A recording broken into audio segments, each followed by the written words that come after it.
Assalamualaikum warahmatullahi wabarakatuh. Selamat pagi anak-anak.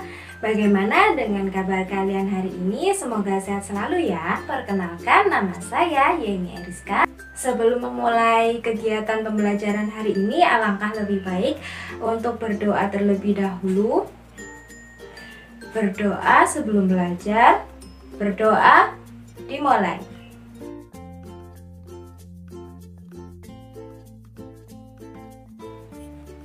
Berdoa selesai.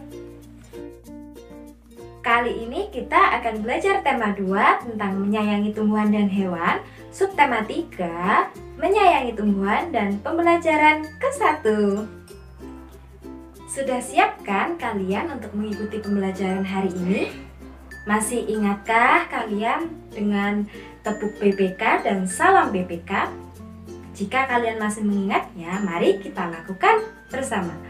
Kita mulai dari salam PPK. Oke, kita mulai dalam hitungan ketiga. 1, 2, 3. Salam PPK. Cerdas, berkarakter, menyenangkan, luar biasa, hebat. Dan yang terakhir ada tepuk PPK. Kita mulai dari hitungan ketiga. 1, 2, 3. Tepuk PPK. Religius, nasionalis, mandiri, gotong royong, integritas. Kita sudah melakukan salam PPK dan tepuk PPK. Adapun tujuan dari kegiatan ini antara lain sebagai berikut. Dengan membaca teks, siswa dapat mengidentifikasi langkah-langkah cara perawatan tumbuhan dengan benar. Setelah kegiatan wawancara, siswa dapat menuliskan hasil wawancara mengenai cara-cara perawatan tumbuhan dengan kaidah EYD dengan benar. Dengan mengamati penjelasan yang ada di video, siswa dapat menentukan posisi bilangan cacah pada garis bilangan dengan benar. Dengan mengamati penjelasan di video, siswa dapat menyelesaikan penjumlahan bilangan cacah dengan menggunakan garis bilangan dengan tepat. Dengan mengamati gambar motif batik yang ada di dalam video, siswa dapat mengidentifikasi garis dan warna sebagai unsur karya dekoratif. Dan yang terakhir, dengan kegiatan menggambar, siswa dapat menggunakan garis dan warna untuk membuat karya dekoratif dengan tepat. Tentunya kita sebagai manusia haruslah saling menyayangi satu sama lain. Begitu pula dengan tumbuhan dan hewan, kita juga harus menyayangi mereka. Contohnya, jika kita mempunyai hewan peliharaan di rumah, maka kita harus memberikan makan dia tepat waktu, kemudian memberikan dia minum agar tidak kehausan, memberikan tempat tinggal yang layak untuk dia beristirahat. Kemudian untuk menyayangi tumbuhan, menurut kalian gimana sih caranya untuk menyayanginya? Iya, benar sekali. Cara untuk menyayangi tumbuhan diantaranya menyiraminya setiap saat. Jika terlalu banyak juga tidak bagus, terlalu sedikit juga tidak bagus. Kemudian memberikan dia pupuk tambahan agar tanahnya lebih subur. Kemudian kita bisa menanamnya kembali. Pernahkah kalian menanam tumbuhan di rumah, misalnya bunga mawar atau bunga melati, atau menanam tumbuhan yang lainnya? Di sini Ibu mempunyai teks bacaan tentang bagaimana cara menanam tumbuhan bunga melati dengan benar, mulai langkah pertama hingga langkah terakhir. Maka kita simak bersama-sama teks bacaan berikut ini ya.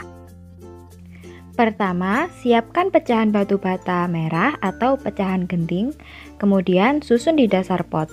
Yang kedua, campurkan pasir, tanah, dan pupuk kandang, masing-masing dengan bagian yang sama.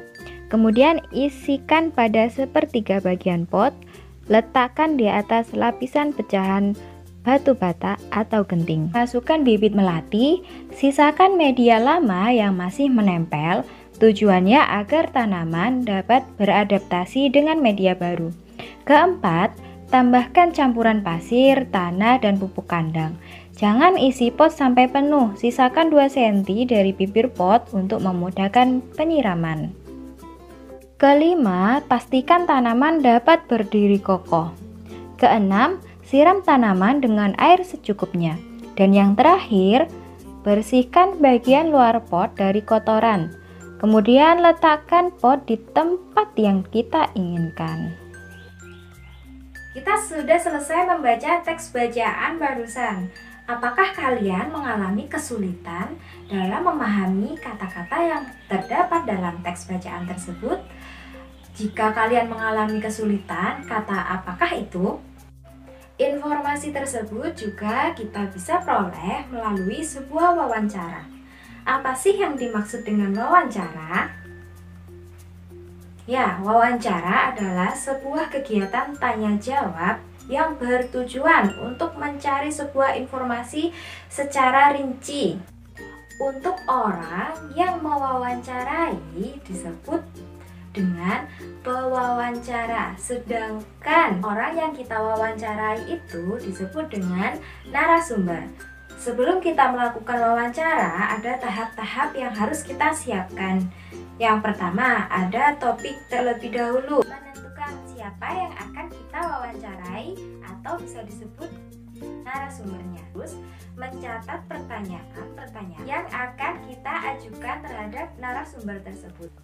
Susunan hasil wawancara meliputi hari atau tanggal, kemudian tempat dan waktu, siapa narasumbernya dan pewawancaranya. Kemudian ada topik, daftar pertanyaan, dan yang terakhir ada hasil dari wawancara tersebut. Setelah kegiatan pembelajaran ini nantinya selesai, coba kalian lakukan wawancara dengan narasumber yang tepat dan topik yang sudah ditentukan ya. Setelah melakukan wawancara, tulis hasil wawancara kalian di buku tugas kalian masing-masing dengan rapi. Tadi kita sudah membaca bagaimana sih langkah-langkah cara menanam tanaman. Sekarang giliran kita bagaimana sih caranya mengukur daun-daun yang sudah tumbuh di tanaman tersebut. Daun-daun tersebut memiliki ukuran yang berbeda-beda. Untuk mengetahui panjang dari daun-daun tersebut, kita bisa menggunakan garis bilangan. Anak-anak sudah ada yang tahu apa itu garis bilangan? Garis bilangan dimulai dari angka 0. Setelah angka 0, secara berurutan angka 1, 2, 3, dan seterusnya. Panjang pohon sirih ada di posisi 3 yang dilambangkan dengan huruf A. Setelah beberapa waktu, pohon sirih bertambah 2 satuan yang dilambangkan dengan huruf B. Maka hasilnya adalah angka yang menempati huruf B. Penulisannya sebagai berikut ini.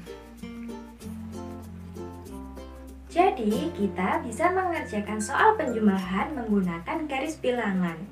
Setelah ini, mari kita berlatih menggunakan garis bilangan dengan tepat. Bu Guru ada soalnya. Soalnya adalah sebagai berikut ini.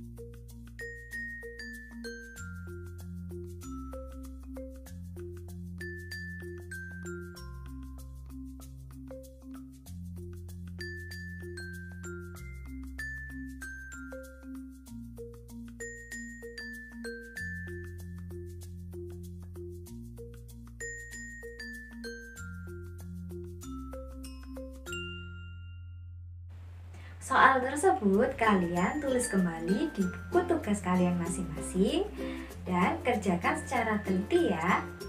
Bunga melati dan mawar selain mempercantik teras rumah ataupun tanaman kalian juga bisa mempercantik pakaiannya juga terdapat pada kain batik atau baju batik kalian. Coba dilihat, mungkin ada motif seperti ini, motif bunga-bunga, dan juga ada daunnya yang memiliki warna berbeda-beda. Gambar di sini disebut dengan gambar dekoratif.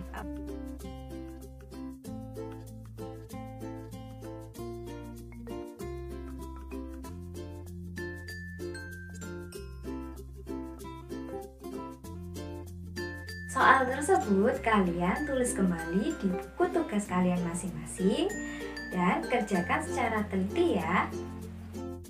Cukup sekian pembelajaran hari ini. Marilah kita ucapkan hamdalah bersama-sama. Alhamdulillahirrabbilalamin. Wassalamualaikum warahmatullahi wabarakatuh.